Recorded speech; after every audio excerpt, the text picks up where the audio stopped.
Bonsoir et bienvenue dans Ça vous regarde, votre rendez-vous d'actualité politique et parlementaire. Avec à mes côtés ce soir Michel Cotta. Bonsoir. Bonsoir et merci d'être notre grand témoin ce soir. Vous publiez. Merci de m'avoir invité. C'est avec plaisir. Les derniers grands chez Plon, les présidences de François Mitterrand et de Jacques Chirac. C'est le deuxième tome de vos mémoires de la Ve République.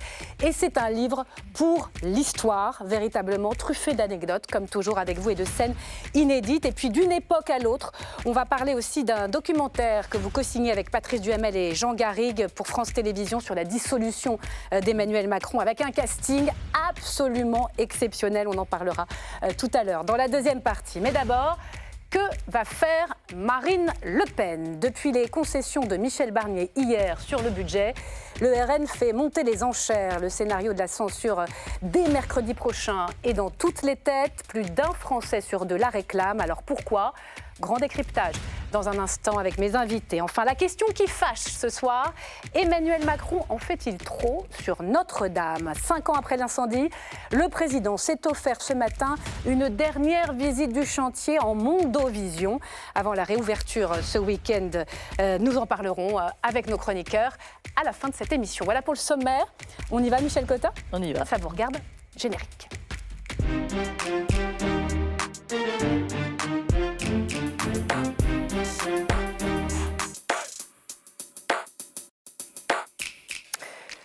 Jusqu'où va-t-il lâcher du lest? Hier, Michel Barnier a donc fait des annonces importantes sur le budget, sur l'immigration, pour tenter d'échapper à la censure de Marine Le Pen. Sa survie politique ne tient qu'à un fil. La patronne du Rassemblement national prendra sans doute sa décision à la toute dernière minute. Et les 3 jours qui viennent sont déterminants pour les Français comme pour le pays. Alors, que peut-il se passer et comment les Français regardent cette séquence à très haut risque? Bonsoir Jacques Pogam. Bonsoir. Merci d'être avec nous. Vous êtes journaliste politique aux Échos, en charge du suivi du Rassemblement national. Bonsoir Stéphanie Despierres. Bonsoir. Ma consoeur d'LCP, journaliste à la rédaction de la chaîne parlementaire. Bonsoir Stuart Shaw. Bonsoir. Bienvenue, directeur d'études à l'Institut de sondage Verian. Et bonsoir Patrice Duhamel. Bonsoir. Merci d'être là, éditorialiste politique des années à la tête du groupe France Télévisions et Radio France. Michel Cotta, inutile de préciser que vous pouvez intervenir dans ce débat très politique quand vous le souhaitez. Mais avant de vous entendre, le récap de Bruno Donnet.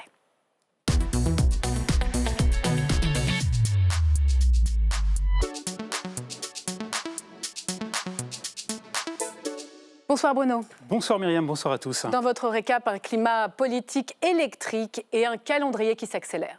Oui, Michel Barnier est sous très haute tension. Marine Le Pen le lui répète tous les jours, il n'est qu'un très précaire fusible. Voilà pourquoi il a fait hier après-midi une petite concession. J'ai décidé de ne pas augmenter les taxes sur l'électricité, ce qui permettra concrètement une baisse des prix de l'électricité le 1er février de 14%.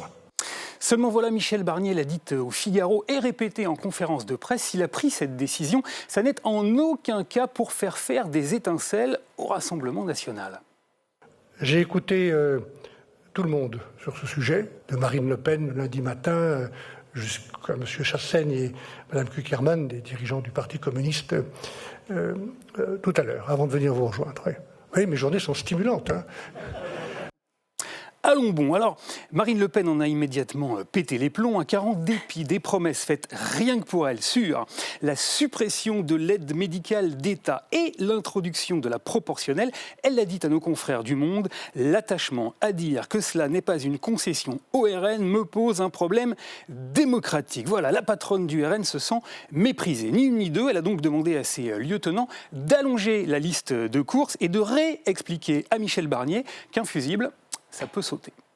Le maintien de Michel Barnier dépend de notre volonté ou pas de le censurer et donc de la prise en compte du minimum, et j'insiste sur cela, du minimum de nos exigences. Alors, quelles sont précisément ces exigences du RN? Eh bien, précisément, Myriam, il y en a 4. Les voici. L'indexation complète de toutes les pensions de retraite sur l'inflation, l'abandon du déremboursement des médicaments, la baisse de la contribution de la France au budget de l'Europe et un nouveau tour de vis sur l'immigration. Alors, toutes ces tractations se déroulent bien sûr sous les yeux des autres formations d'opposition qui tirent à boulet rouge contre un Michel Barnier accusé de court-circuiter la démocratie en composant avec le Rassemblement national. Il le fait parce qu'il cherche à courber l'échine devant Marine Le Pen. Il danse sur un volcan, le Premier ministre. Ce volcan, c'est celui de l'extrême droite qui virevolte. Bref, Michel Barnier se retrouve politiquement menacé de coupure, mais il est également bousculé par l'opinion. Dans un sondage qu'a publié ce matin Le Figaro, 52% des Français estiment que ce serait plutôt une bonne chose de renverser le gouvernement. Alors, la semaine dernière, Myriam, vous m'avez demandé sur ce même plateau si le Premier ministre pourrait passer l'hiver. Ce soir, on se demande s'il pourra simplement passer la semaine. Marine Le Pen lui a accordé un petit sursis jusqu'à lundi, mais elle n'a jamais eu le doigt aussi près du disjoncteur. Merci beaucoup Bruno Donnet. Alors Jacques Pogam, je vais commencer avec vous parce que vous suivez Marine Le Pen, ses cadres, ses députés, ses électeurs. Quelles sont vos toutes dernières informations? Est-ce que les annonces de Michel Barnier sont de nature à calmer les envies de censure de la patronne du RN? Clairement non.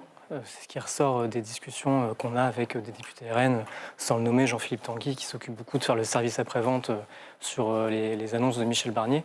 L'électricité, ça a été contesté parce que ça serait appuyé sur une assise sur le gaz, ce qui ne conviendrait pas au RN, c'était ce qui avait été voté au Sénat.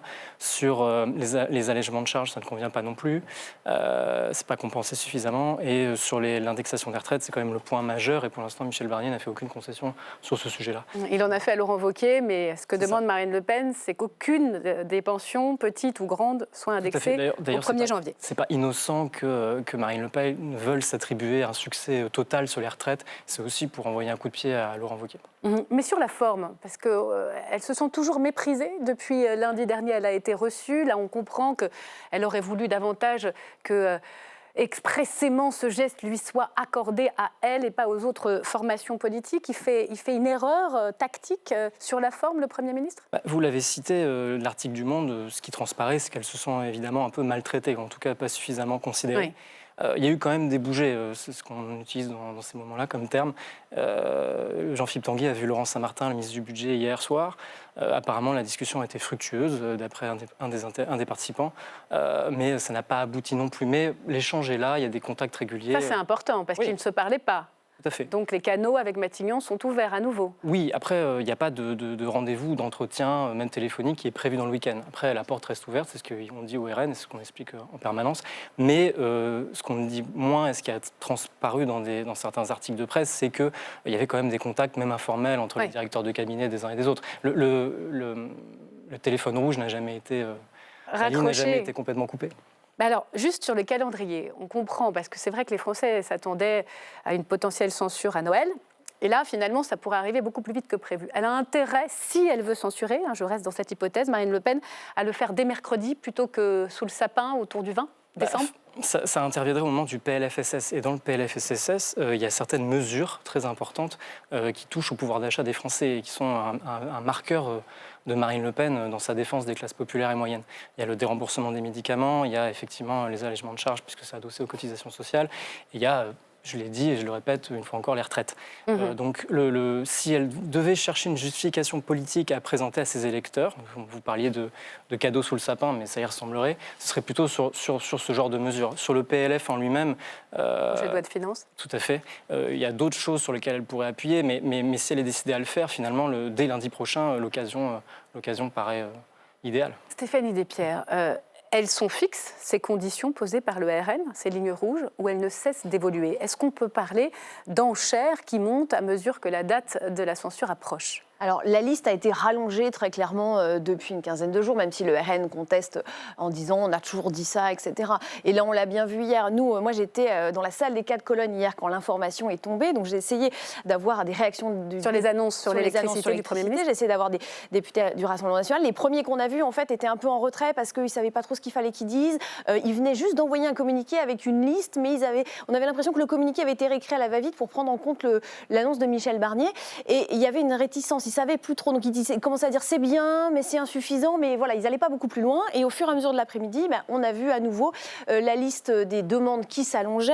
On a vu le côté, on est vexé parce que Michel Barnier ne va pas au bout et ne dit pas c'est une réponse au Rassemblement national. Et j'avais une députée du RN à votre place hier en direct sur ce plateau qui disait on veut aussi savoir où le gouvernement va compenser. Exactement. Alors ça, c'était la troisième étape. C'est fort de café. Ça, c'était la troisième étape hier après-midi. On allonge la liste des courses. On dit, il ne le fait pas très bien, il ne nous donne pas vraiment raison, il aurait dû aller jusqu'au bout. Et le troisième chose, c'était, mais il faut qu'il nous dise où sont les recettes, comment on compense. C'est quand même un peu culotté de dire, on veut des mesures, et puis après de dire au gouvernement, en fait, ce que vous nous proposez, c'est pas financé. Et votre analyse sur le calendrier, elle a plus intérêt d'épargner les Français, entre guillemets, à Noël, d'une censure qui pourrait créer du désordre et inquiéter, et donc le faire un peu plus tôt, c'est plutôt gagnant pour elle? Ça peut être gagnant pour elle, notamment parce qu'elle cherche toujours à parler à l'électorat, aux milieux économiques. A priori, son électorat contestataire habituel, peu importe que ce soit 3 jours avant Noël ou 15 jours avant, de toute façon, il y a de la mécanique parlementaire que les gens ne comprennent pas. Oui. Mais en revanche, les milieux économiques, peut-être les artisans, les petits patrons qui avaient quand même été impactés par la dissolution, par le flottement politique, ça, là, peut-être que ça peut jouer, se dire, on le fait maintenant. Et puis bon, il y a le procès quand même. On l'a vu. On va en parler du procès. Mais ça laisserait peut-être, et on est vraiment encore dans des scénarios hypothétiques, plus de temps pour une éventuelle loi spéciale qui viendrait en procédure d'urgence trouver un budget à la France. Patrice Duhamel, comment vous l'analysez, vous, cette position de Marine Le Pen? Quel regard vous portez sur cette séquence? Est-ce qu'elle a intérêt, selon vous, à la censure? C'est très compliqué. Je pense que son groupe, vous le connaissez mieux que moi, puisque vous suivez ses activités au quotidien, lui réclame quasi à l'unanimité, je crois, la censure. Ce qui remonte du terrain, c'est en tout cas ce que disent les députés du Rassemblement national, c'est que les militants disent la même chose, mais le militant, c'est vraiment le cœur d'un électorat. Ce n'est pas les 11 millions de personnes qui ont voté pour elle et pour eux lors des législatives. Je pense que c'est un risque.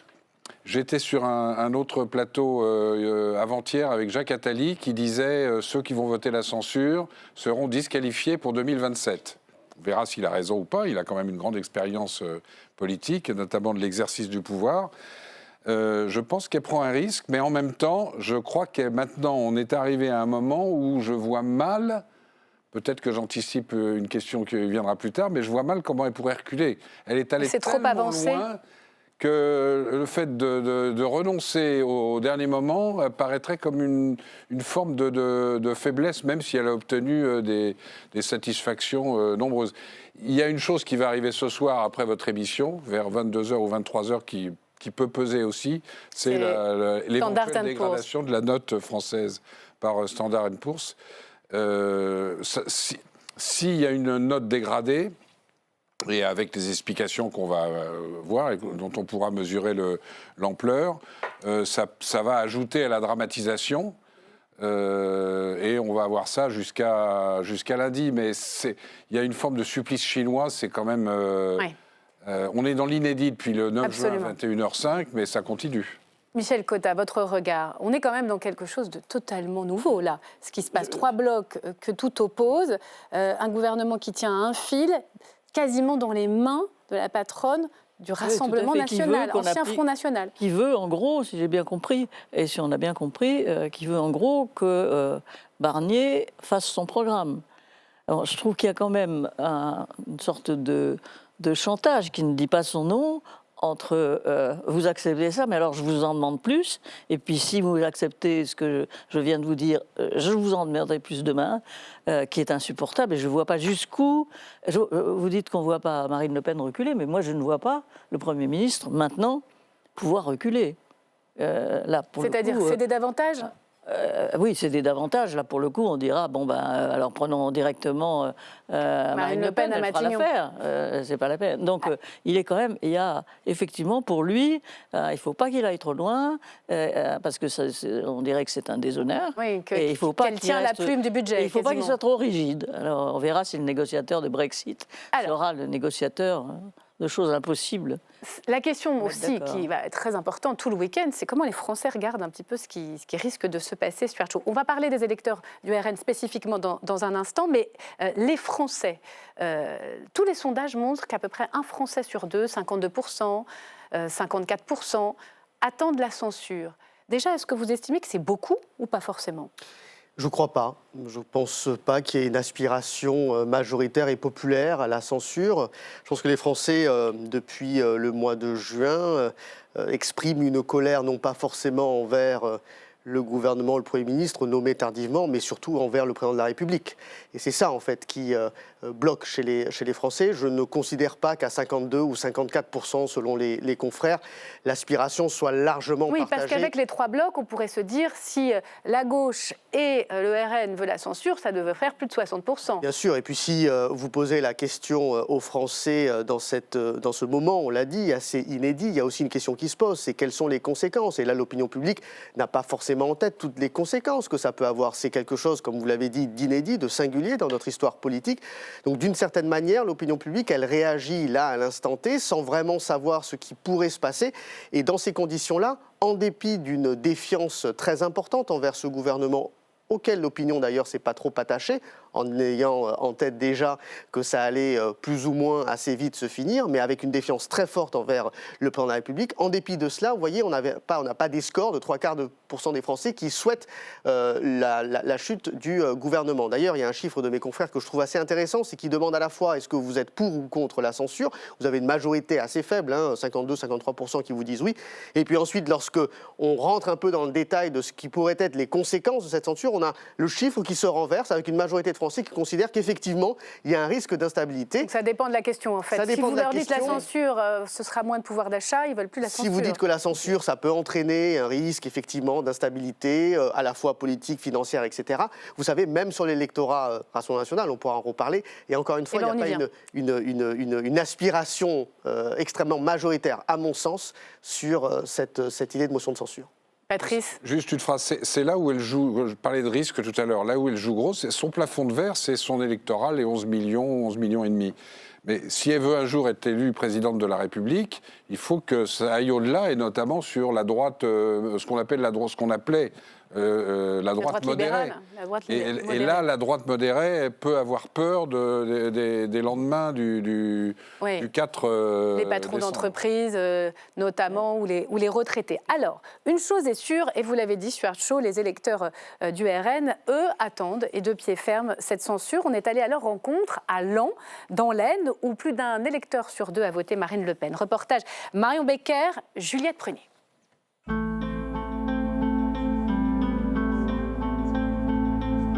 À Laon, dans l'Aisne, ce jour-là, sur le marché, les électeurs du Rassemblement national ne sont pas inquiets d'une possible chute du gouvernement, à l'image de ce jeune couple. Pour ce qu'ils font actuellement, vaut mieux qu'ils s'en aillent. Quel gouvernement vous attendez et qu'est-ce que vous espérez comme mesure ? Un gouvernement qui écoute le peuple et pas un gouvernement qui en fait qu'à sa tête en passant les lois qu'il veut, quand il veut et comme il veut. Tout simplement. Ça veut dire qui, par exemple ? Sincèrement, Marine Le Pen. Il y a ma photo et Jordan Bardella, ils font quand même plus attention à ce que les Français veulent que le gouvernement actuel. La motion de censure ne leur fait pas peur ? Oui, la motion de censure, je vois ce que c'est, mais non, ça m'inquiète pas. Ça m'inquiète pas plus que ça, ouais. Ni la mise en garde de Michel Barnier. Qu'est-ce qui se passe ?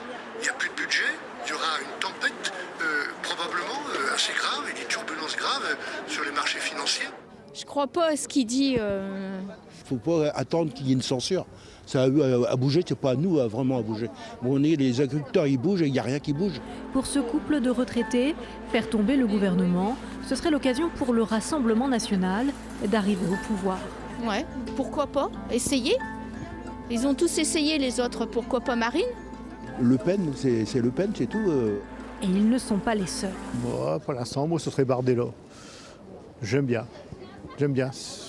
Il est assez franc, direct, et puis voilà, ça reste carré. Leur point commun à tous, ce matin-là, avoir le sentiment d'être oubliés et de ne pas être écoutés par les politiques. Stuart Shaw, vous le retrouvez exactement, ce reportage, dans vos enquêtes de l'électorat RN ? Oui, alors c'est toujours mieux d'aller prendre le pouls directement auprès de ces électeurs-là. Quand on regarde les chiffres de manière assez objective, on est à peu près entre 60 et 70% de ceux qui ont voté aux dernières législatives pour le Rassemblement national, pour une liste du Rassemblement national, qui serait favorable à une motion de censure. Donc effectivement, on est encore une fois sur un socle qui est majoritaire. Mais quand je parlais d'aspiration qui ne me semble pas débordante, je pense qu'on le voit dans votre reportage d'ailleurs sur les conséquences et les raisons qui poussent les gens à vouloir la censure. Finalement, l'alternative derrière, elle n'est pas non plus beaucoup plus porteuse d'espoir, puisqu'en fait, ce que demandent les électeurs, c'est Marine Le Pen au pouvoir, Jordan Bardella au pouvoir. Il me semble quand même assez compliqué pour le président de la République aujourd'hui, s'il y a motion de censure, de nommer un Premier ministre issu du Rassemblement national. Et d'ailleurs, et je rejoins ce que vous disiez juste précédemment, quand vous regardez la séquence entre cet été et aujourd'hui sur la perception de l'opposition par les Français, ce qui est assez intéressant. Alors on y vient, on a préparé, je peux vous interrompre un instant, une petite infographie.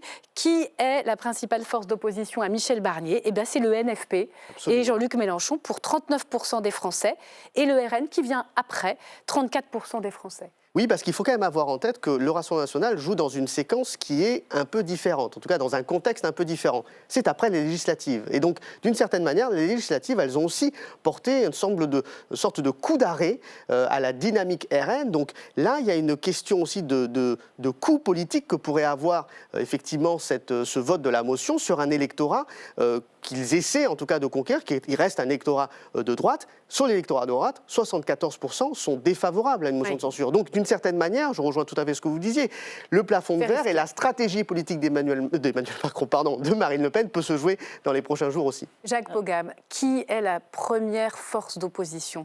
Ça, c'est très important. Ces électeurs commencent à la percevoir comme une sorte de quoi? De partenaire très exigeant. C'est Mélenchon, le premier opposant. Ça, elle ne peut pas perdre cette position-là, Marine Le Pen. Il y a une forme de prime à la radicalité. C'est le parti qui s'oppose le plus, enfin qui est le plus tonitruant dans l'Assemblée. Le RN a joué une autre stratégie, c'est la normalisation. Ce qu'il est en train de faire sur le budget, c'est même dans cette veine-là, il fait monter les enchères, certes, mais il veut aussi peser de manière constructive auprès de son électorat en Est-ce que vous pensez que c'est dans les 3 jours qui viennent, elle obtient autre chose? Elle a un véritable trophée adressé. Est-ce que les électeurs le comprendront si elle décide de ne pas censurer? C'est tout le débat. Moi, je pense que la principale mesure, ça reste les retraites. Tout dépend de si le gouvernement décide de bouger là-dessus.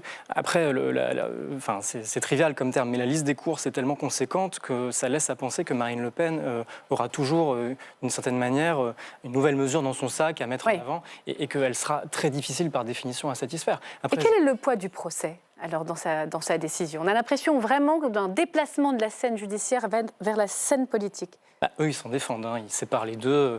Ce qui expliquait au cabinet de Marine Le Pen, dans son entourage proche, c'est de dire que les affaires politiques et les affaires judiciaires ont toujours été séparées. Ce qu'on a un petit peu de mal à croire quand même. Et d'une certaine manière, elle a plutôt bien réussi son coup. Si c'était son intention que de faire oublier ces déboires judiciaires, on ne parle plus que de la motion de censure. Et le RN est revenu d'une manière assez centrale. Après, je suis d'accord avec vous, c'est piégeux aussi pour eux. S'ils ne vont pas jusqu'au bout, ça peut être déceptif. Il y aura un sentiment de déception dans l'électorat. Mais ce qui est intéressant, et je pense que c'est plus en profondeur, c'est l'éternel débat entre la tentation de normalisation et l'aspiration populiste. De faire donner à manger, ou entre guillemets, Michel Barnier à son propre électorat, et de l'autre, se comporter en partie de gouvernement responsable qui obtient des choses à l'Assemblée nationale avec le premier groupe d'opposition. Michel Cotta, vous vouliez intervenir et Stéphanie après. Je voulais vous dire qu'il y avait un deuxième plafond de verre qui recouvre celui-là pour celui dont a parlé Patrice Duhamel pour Marine Le Pen.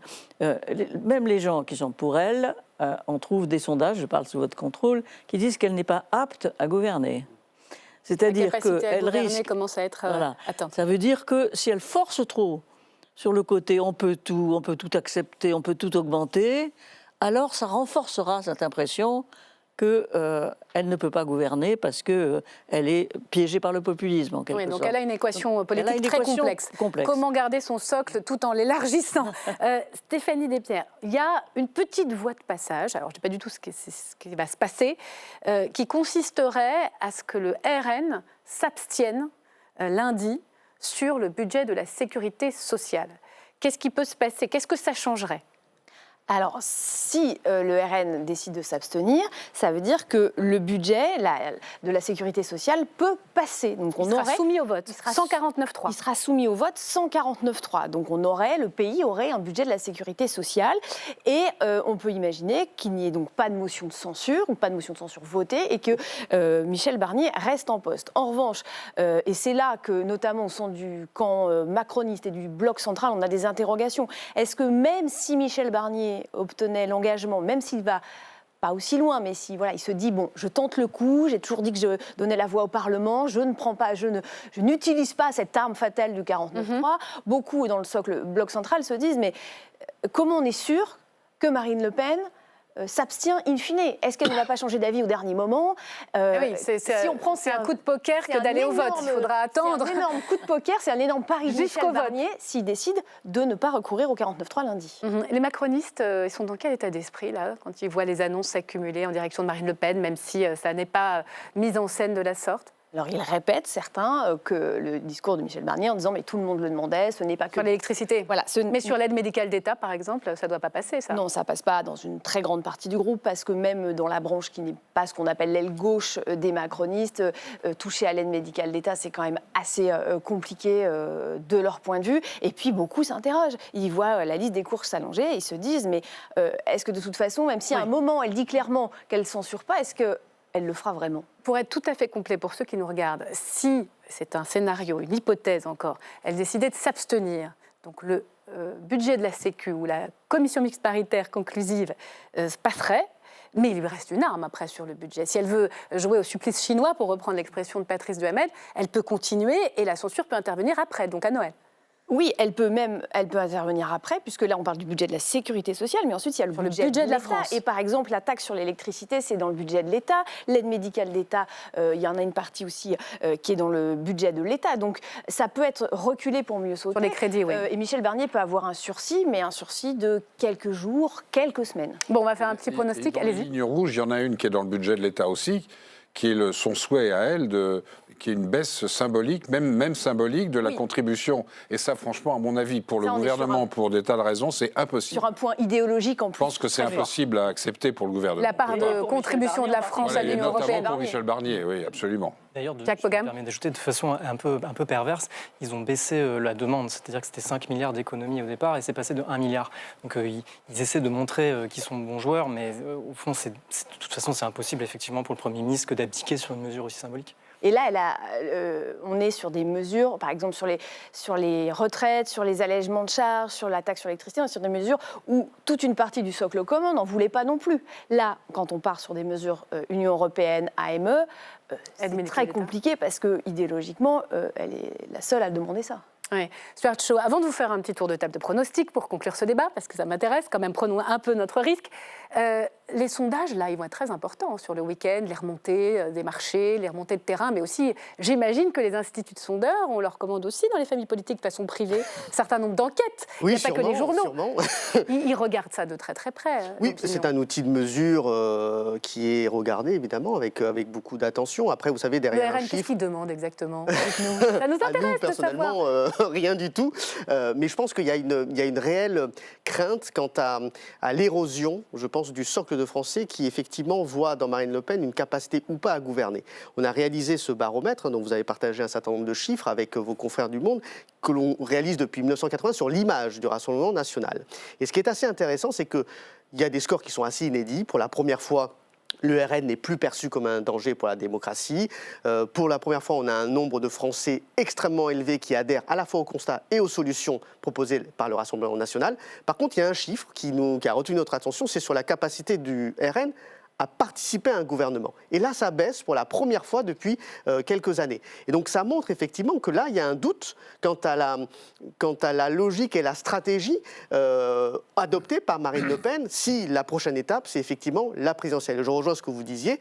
Là, pour l'électorat autre que l'électorat socle du Rassemblement national, il regarde ça aussi avec beaucoup d'attention sur la posture de respectabilité, normalité aussi politique que va adopter la Il y a tout un ensemble de paramètres. C'est l'heure des pronos.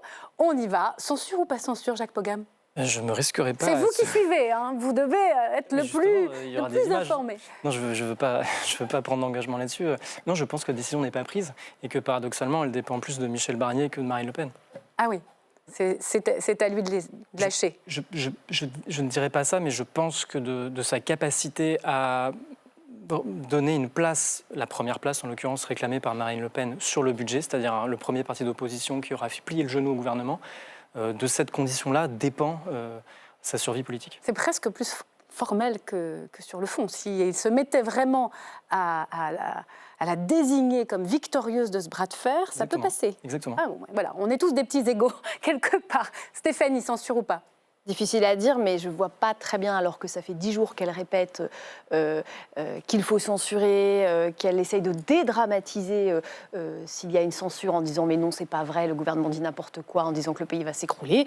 Moi, je ne vois pas trop comment elle y renonce. Mais elle choisit toujours au dernier moment. Allez, Michel. Oui, moi, je suis de cet avis. Je ne vois pas comment, dans l'état où on est, on s'en sort. Il me semble que donc, Michel Barnier ne peut pas aller plus loin et qu'elle ne peut pas reculer. Elle ne peut qu'avancer. Et avancer, c'est la motion de censure. Patrice Duhamel. Connaissant Michel Barnier depuis très longtemps, je le connais depuis 50 ans, je pense qu'il fera... Je ne dis pas qu'il fera un geste financier, mais je pense qu'il dira quelque chose dans les 3 jours qui viennent, d'apaisant, parce que sur TF1, il y a quelques jours, il était quand même très dramatisant. Je pense qu'il fera quelque chose d'apaisant sur la négociation, la concertation, etc. Mais je suis d'accord avec Michel, je ne le vois pas aller plus loin sur les chiffres eux-mêmes. Donc ce soir, je pense plutôt que la logique de ce qui se passe depuis 10 jours, c'est la censure. Après, il y a un gigantesque sujet qui est à l'Élysée, on traverse Michel la Seine, Barnier. qui est de savoir, non pas qui, mais où, dans quel camp, et peut-être dans aucun camp avec un Premier ministre technique, le président peut nommer. C'est un sujet, alors là, équation, ENA, inspection des finances et Polytechnique. Alors que déjà beaucoup de noms circulent, hein. Sébastien Lecornu, François Bayrou, même Bruno Retailleau se préparerait, mais on n'en est pas là. Dans ce débat, vous aurez le mot de la fin. Allez, mouillez-vous. Non, là, ce soir, effectivement, je ne vois pas comment il pourrait reculer, mais je plaide aussi pour cette hypothèse que je pense que Michel Barnier aura tout intérêt, dans une logique au moins de posture, à essayer de désactiver, je dirais, cette carte motion de censure. Rendez-vous la semaine prochaine, les amis. Merci. Vous restez avec moi, Michel Cotta, ainsi que Patrice Duhamel. Merci à vous. On va à présent évoquer votre actualité, vos actualités au pluriel, parce qu'elles sont très riches. Il y a ce documentaire que vous co-signez avec l'historien Jean Garrigue et la réalisatrice Pauline Pallier, qui sera diffusé le 12 décembre sur France 2. Et puis il y a ce livre, Michel Cotta, Les Derniers Grands. Ce sont les années au pouvoir de François Mitterrand et de Jacques Chirac, dont je crois savoir, Patrice Duhamel, vous avez été l'un des premiers relecteurs de Michel. Vous nous direz tout cela après l'invitation de Maïté Frémont. Interview juste après. Si on vous invite, Michel Cotta et Patrice Duhamel, c'est pour nous éclairer sur le séisme politique actuel. J'ai décidé de vous redonner le choix de notre avenir parlementaire par le vote. Je dissous donc ce soir l'Assemblée nationale. 9 juin 2024, la date est désormais gravée dans l'histoire de la Ve République. Point de départ, Michel Cotta et Patrice Duhamel de votre documentaire diffusé le 12 décembre prochain. Mais alors, qu'est-ce qui a pu lui donner cette idée-là, à votre avis? Vous qui le connaissez bien. Non, je ne connais pas bien, ou pas suffisamment bien Emmanuel Macron, sinon peut-être ne serait-il pas président. Des anciens présidents de la République, des anciens premiers ministres ou encore les présidents de l'Assemblée et du Sénat, tous réunis pour analyser ce moment historique et en tirer un premier bilan. C'est une décision que je n'ai jamais approuvée. Vous lui avez dit au président? Ah oui, directement. Michel Cotta et Patrice Duhamel, vous êtes journalistes et vous poursuivez votre mission de témoin de l'histoire de la Ve République. Patrice Duhamel, vous avez été le premier lecteur du dernier ouvrage de Michel Cotta. Vous racontez, Michel Cotta, les 20 ans qui ont changé la vie politique avec ce que vous appelez les derniers grands, François Mitterrand et Jacques Chirac. président de tous les Français. Je veux les rassembler pour les grandes causes qui nous attendent. Ce livre souvenir débute le 21 mai 1981 avec l'intronisation de François Mitterrand. Énorme surprise, Jean-Marie Le Pen semble devoir être le second avec 17% des voix. Pour se terminer le 21 avril 2002 avec l'accession au second tour de la présidentielle de Jean-Marie Le Pen. Michel Cotta et Patrice Duhamel, vous donnez des clés pour comprendre la politique d'avant et celle d'aujourd'hui qui affronte une nouvelle fois toutes les tempêtes. Alors, on va commencer avec le film, La dissolution, histoire d'un séisme ou les coulisses d'un séisme politique. D'abord, le casting. Il est dingue, le casting. Quand on regarde, on en a eu un aperçu avec les extraits. Mais pour ceux qui nous regardent, on va vous montrer un peu qui témoigne. Marine Le Pen, Jean-Luc Mélenchon, Yael Braun-Pivet, Gérard Larcher, Édouard Philippe, François Hollande, Nicolas Sarkozy, Elisabeth Borne. Ça, on les voit s'afficher. Mais il y a aussi Alain Juppé, Manuel Valls, Xavier Bertrand, Laurent Fabius, François Bayrou, Laurent Wauquiez, Olivier Faure, Laurent Berger et Lucie Castet. Comment vous avez fait pour les convaincre tous de témoigner ? Ça s'est fait assez facilement, finalement. On n'a pas essuyé de refus, si j'ose dire, de ce côté-là. Les refus sont plutôt du côté de l'Élysée, je crois qu'on peut le dire. Il n'y a pas Macron. Ni Gabriel Attal. Ni Gabriel Attal. Bon. Pourquoi il n'est pas là? Bon, écoutez, on en avait tellement... Vous voyez, on a passé ça au deuxième plan parce qu'on en avait tellement qui acceptaient, et, quand même d'une importance politique formidable. Je crois qu'on n'a pas eu tellement de mal. Et ils se sont expliqués avec énormément de vigueur et de sincérité, parce qu'eux-mêmes n'avaient pas compris ce qu'ils avaient vécu. Oui, on va y venir. Patrice? Je ne dis pas ça parce qu'on a fait ce film avec tous les trois, avec Jean Garrigue, Michel et moi, mais je crois qu'ils ont compris que c'était un film d'une certaine manière historique et que donc il fallait en être, quoi. Et je pense que Gabriel Attal a eu tort de refuser. Alors vous avez posé la question. De ce que j'ai cru comprendre, il y a eu la phase où tout le monde a vu qu'il était totalement hostile à cette dissolution. Et depuis, je crois que stratégiquement, pour sa trajectoire personnelle, il n'avait pas envie de redire des choses désagréables sur le président. Alors, ce qui est absolument... J'imagine que c'est ça. Saisissant dans ce documentaire, c'est qu'aucun de tout cela qu'on a nommé à l'instant n'a compris le sens politique de la décision d'Emmanuel Macron. Bien au-delà du choc de la surprise, c'est le sens politique de cette décision et de son calendrier qui les laisse absolument estomaqués. Ça veut dire qu'il a perdu la vista. Le président la rapidité complet. Aussi. La rapidité aussi avec laquelle il l'a annoncé. C'est ça qui a le plus surpris les gens. Le soir des élections du 9 juin européennes. 2 minutes après et avant les Jeux Olympiques. C'est aussi le calendrier, effectivement, qui a fait problème. Oui, surtout qu'il décide, et il aurait pu le faire un peu plus tard, d'utiliser le délai minimal que lui permet la Constitution pour convoquer les élections législatives. Il y a aussi, et c'est le mot de Marine Le Pen dans le film, un coup politique, au-delà de l'acte politique. Il a pensé, sincèrement, je crois, mais en se trompant totalement, ce qui prouve qu'il a un problème avec l'histoire politique de la Ve République, parce que là, c'est un problème historique, et un certain nombre d'interlocuteurs avec lesquels on a pu parler, qui l'ont eu au téléphone dans les 2 heures qui ont précédé l'annonce, le 9 juin, entre 19h et 21h, il leur a dit « mais je suis sur du velours ». Il y aura 2 candidats de gauche partout parce que le nouveau Front populaire est totalement écartelé.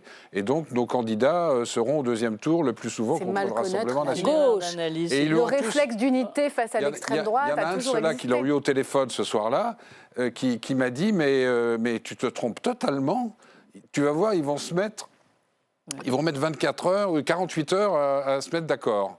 Et quand je lui en ai parlé, il m'a dit en riant, je me suis trompé d'ailleurs parce qu'ils ont mis 24 heures. Ouais. Mais c'est l'histoire de la gauche depuis 58, c'est qu'à chaque fois qu'une situation comme celle-là se pose, ils se mettent d'accord, sauf exception. C'est une erreur d'analyse, en effet, qui est justifiée par le fait que entre l'extrême gauche, au fond, et la gauche socialiste, où il y a effectivement des divergences, mais dans une élection, généralement, le Front républicain en affecte l'unité. Le réflexe d'unité revient, même si c'est une extrême gauche qui ne fait pas particulièrement plaisir à certains leaders que Cazeneuve une dissolution. Hollande. ne marche, et le film le montre bien, parce qu'en fait, vous revenez aussi sur les précédents de dissolution dans l'histoire. Nicolas Sarkozy et Alain Juppé reviennent sur 1997, et l'échec retentissant de la dissolution de Jacques Chirac. Ça ne marche que si c'est compris. Donc il faut une crise, et ça, c'est François Hollande qui l'explique. Et là, il n'y a pas de crise, en tout cas pas perçue comme telle par les Français. Donc ça ne pouvait pas être compris. Les deux dissolutions de De Gaulle, 62 et 68, il y avait une crise. En 62, le gouvernement avait été censuré, et en 68, c'était les événements de 68. Et c'est des deux dissolutions qui ont permis de résoudre la crise, effectivement. Là, il n'y a pas eu la perception. Le 9 juin, au soir, que se sont dit les Français, que le président avait perdu une élection, que la liste n'avait pas fait une campagne tonitruante, c'est le moins qu'on puisse dire, que Raphaël Glucksmann avait fait un très bon score, que le Rassemblement national était le premier parti de France, etc.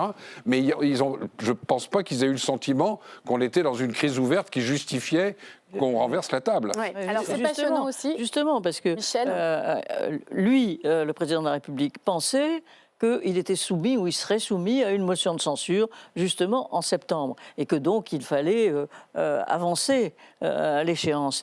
Mais les gens ne le savaient pas, cette histoire de motion de censure. Les Français normaux ne savent pas qu'il y a et on ne leur a pas expliqué. Par conséquent, la décision a paru complètement incompréhensible. Et ça, François Hollande a raison sur cette analyse-là. Ouais. C'est très important. Alors, le film, c'est pas uniquement, au fond, la dissolution, le choix, les coulisses, l'analyse de tous ces acteurs politiques. Ça va jusqu'à la nomination de Michel Barnier. Il y a une séquence, c'est totalement inédit, c'est Lucie Castet qui vous raconte comment ça s'est passé avec Emmanuel Macron. Elle arrive à l'Élysée, racontez-nous, avec tous les représentants de ce nouveau Front populaire, et elle essaye de défendre sa candidature pour Matignon.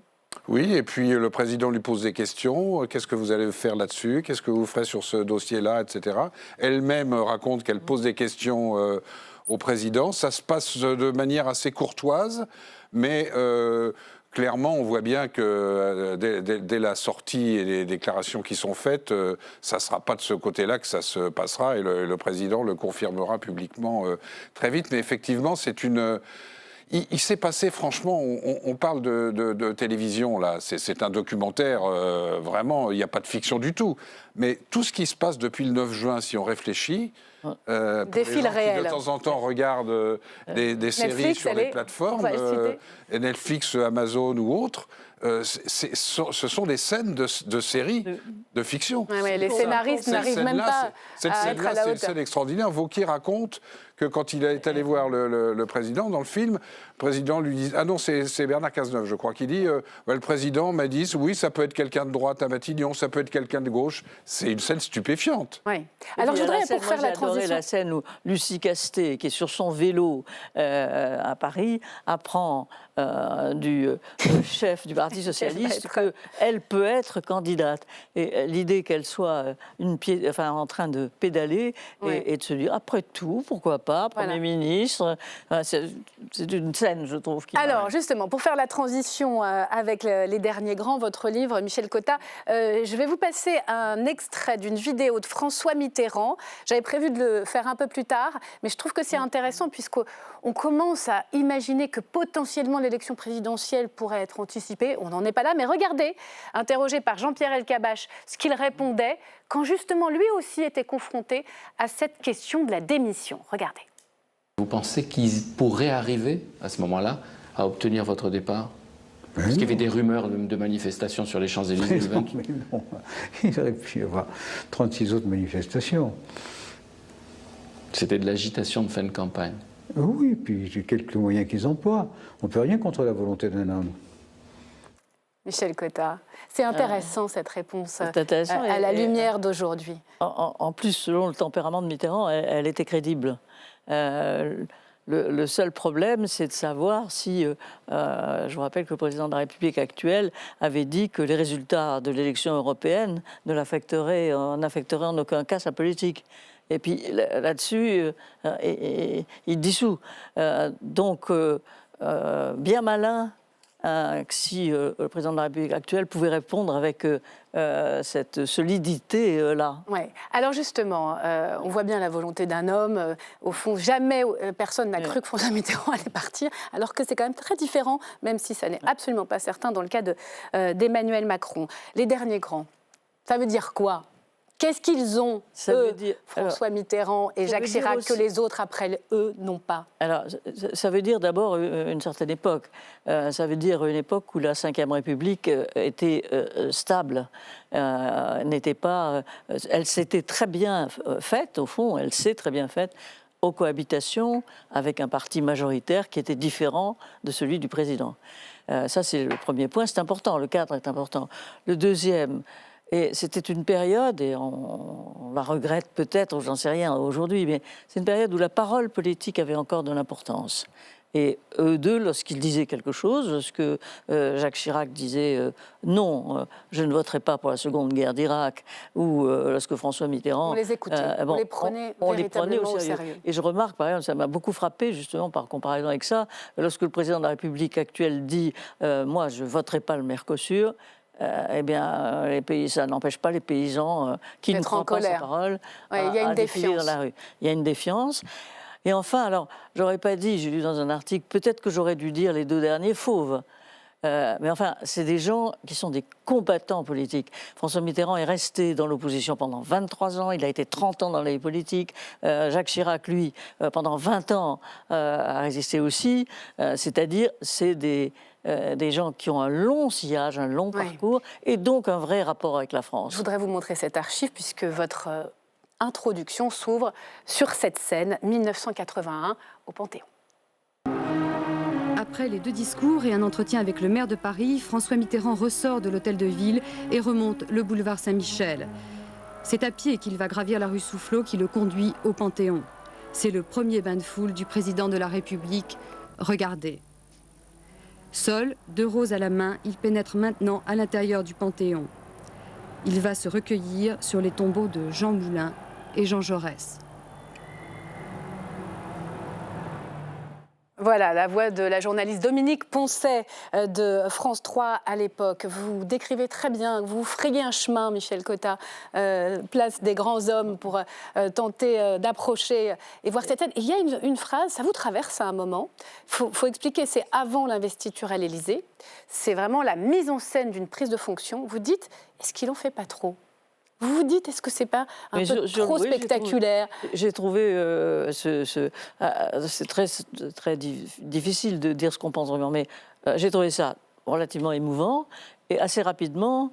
J'ai trouvé que ça se terminait en spectacle et j'étais d'autant plus tourneboulé que Pierre Mauroy, que je venais de voir juste avant, m'avait dit on est dans un déficit, on ne sait pas comment on va s'en sortir, et que il m'avait dit qu'il avait dit ça à François Mitterrand et que Mitterrand lui a dit pas maintenant, Pierre, pas maintenant, comme si vraiment il voulait profiter de sa victoire. Elle marque tellement cette scène que c'est difficile après pour les successeurs de repartir au Panthéon. C'est très impressionnant. C'est la scène qui symbolise l'alternance. Il y a énormément de scènes. Avec je conseille vraiment parce que voilà, c'est vraiment pour l'histoire. Vous vous souvenez de tout, d'ailleurs c'est édifiant de voir que vous n'avez rien oublié, des acteurs, des dates, des anecdotes, etc.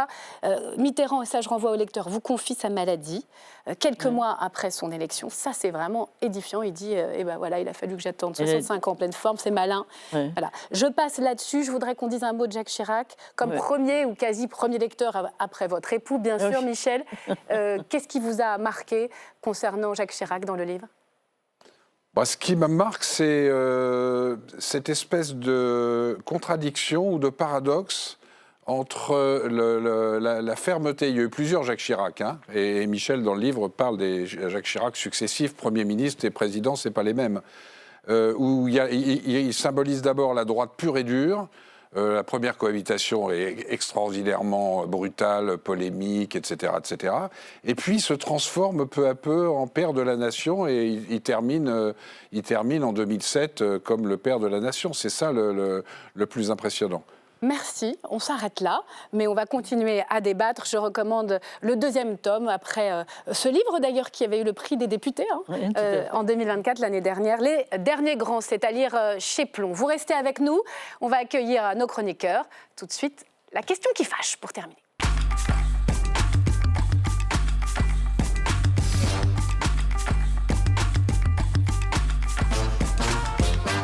Tir croisé ce soir avec l'ami Bertrand Perrier, maître Bertrand Perrier, bonsoir, avocat près la Cour de cassation et grand spécialiste de l'art oratoire. Et puis Richard Verly, quel plaisir de vous retrouver de retour des États-Unis, correspondant France-Europe du quotidien en ligne Blick. Bienvenue à vous, voici donc la question qui fâche ce soir. Dans la question qui fâche, la vedette du jour, c'est Notre-Dame. Enfin plutôt Emmanuel Macron.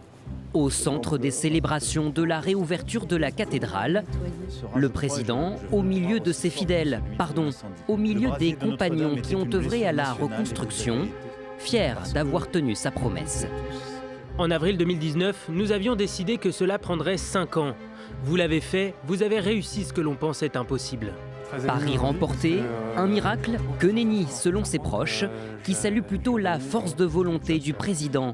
Après tout, c'est lui qui a choisi le bon casting, le général Georgelin, puis Philippe Jost pour diriger les travaux, lui encore qui a fait voter une loi d'exception pour accélérer les procédures administratives, s'improvisant même chef de chantier, 7 visites en 5 ans. Pour un résultat à couper le souffle, feux d'artifice de couleurs, vues saisissantes et émerveillement, l'Élysée ne lésine pas sur les superlatifs, avec au passage un peu de communication sur les réseaux. Voilà pourquoi Paris s'enroule comme un escargot. L'Élysée qui prévoit une inauguration XXL le week-end prochain. Des dirigeants du monde entier, une messe à laquelle assistera le président et une nouvelle prise de parole sur le parvis de la cathédrale. Espère-t-il en tirer profit? C'est notre question qui fâche. Emmanuel Macron en fait-il trop? On commence avec Bertrand Perrier. Oui, il y a 2 dimensions, je crois. Il y a une dimension patrimoniale et une dimension religieuse. Dans la dimension religieuse, on a souvent dit qu'Emmanuel Macron en faisait trop. Souvenez-vous, au tout début de son quinquennat premier, en 2018, il avait fait ce fameux discours aux Bernardins devant la conférence des évêques où il avait dit qu'il fallait réparer le lien entre l'État et l'Église qui avait, je cite, été abîmé. Et on avait considéré que c'était très fort et qu'il y avait une sorte d'atteinte à la laïcité de la part de quelqu'un qui a un rapport au religieux qui est tout à fait particulier. Emmanuel Macron a demandé le baptême à l'âge de 12 ans. Aujourd'hui, il dit qu'il est agnostique, mais c'est quelque chose avec lequel il a un lien très fort, la religion. Et donc, ça n'est pas anodin que de surcroît, il vienne à l'intérieur de la cathédrale, ce qui n'est pas absolument prévu. Donc, il y a effectivement, religieusement, quelque chose. Il parle de mes seigneurs, il parle de notre cathédrale dans son discours de cet après-midi. Il y a une dimension religieuse très forte. Et puis, il y a aussi une dimension patrimoniale. On se souvient que à l'origine, au moment de l'incendie, c'est quand même lui qui prend la décision, on l'a même documenté, d'envoyer les pompiers au péril de leur vie pour sauver les 2 beffrois et prendre le risque aussi que les pompiers décèdent dans cette intervention. Donc il y a une sorte de dividende presque de cet acte de courage premier, avec au-dessus encore de ces 2 dimensions patrimoniales et religieuses, en surplomb une dimension politique, façon de faire une pause dans un climat extrêmement houleux, et puis de prendre une forme de hauteur spirituelle par rapport au jeu politique. Vous avez vu la une de Libération, Richard Verly, seul en scène, CENE, qui accuse un peu le président de s'approprier la réouverture de Notre-Dame. Il faut dire que 5 ans, c'est fait, c'était le délai et il est tenu. 5 ans, c'est fait, c'est un chantier réussi, il faut bien le dire, dans lequel il a une part. Il a eu notamment la responsabilité de fixer ce délai. À l'époque, c'était controversé de dire 5 ans. Je crois même qu'il aurait voulu que ça coïncide avec les Jeux Olympiques et finalement, à quelques mois après, ça n'a pas été possible. Moi, aujourd'hui, ce qui m'a frappé, je craignais qu'il en fasse trop dans ses propos, parce que quand même, assez souvent, c'est la spécialité d'Emmanuel Macron, ne serait-ce qu'en longueur. Ça n'a pas été le cas aujourd'hui. Il faut le dire, il s'en est tenu à un discours de remerciement en citant... Pour ceux de Notre-Dame, des artisans, des maîtres d'œuvre. Il n'en a pas fait trop dans le discours, mais alors ça a mis quand même 4 heures à la télévision. C'est ce que j'allais 10 étapes, 10 étapes du parvis au cœur en passant par la nef, la charpente, ça a duré longtemps. Voilà, la mise en scène, et la une de Libération, c'est de dire la mise en scène avec CENE et en enlevant le S. Là, je crois qu'il y en avait quand même un peu trop. Et puis, je dirais pas que c'est choquant, le mot ne convient pas, mais avoir le président, son épouse et la ministre de la Culture guidés tous les trois pendant 4 heures dans cet édifice, on se demande quand même, est-ce que le groupe aurait pas pu être un petit peu plus grand? Est-ce qu'il aurait pas pu jouer un peu plus collectif? Par exemple, j'aurais trouvé normal que le Premier ministre Michel Barnier soit associé. Ça m'aurait semblé il a pas mal de choses à faire en ce moment. Bien sûr, mais je veux dire, là... Il y a le week-end prochain pour l'inauguration. Le décor, la visite, la mise en scène m'a semblé un peu beaucoup, et la place que lui ont accordé certains médias, certaines télévisions également, mais il faut reconnaître que c'était l'occasion de revoir la cathédrale, et c'est l'acteur principal, c'était Notre-Dame quand même. Il y a cette idée, bien sûr, il y a cette idée d'excellence française.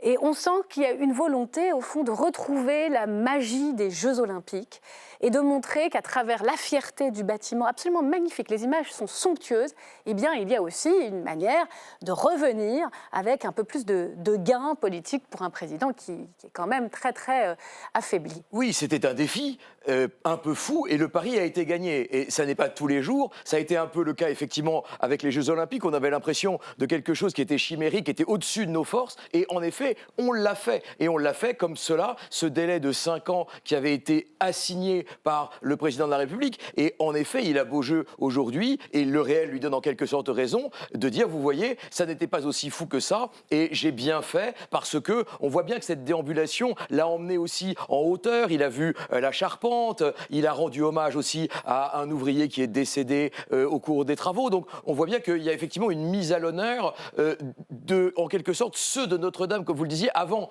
la semaine prochaine, d'avoir quelque chose de probablement plus institutionnel sur le parvis, comme c'est le rituel républicain. On a l'impression presque d'une visite privée très large. Visite privée à travers les yeux du président de la République, offerte aux Français. Joli cadeau, Patrice Duhamel.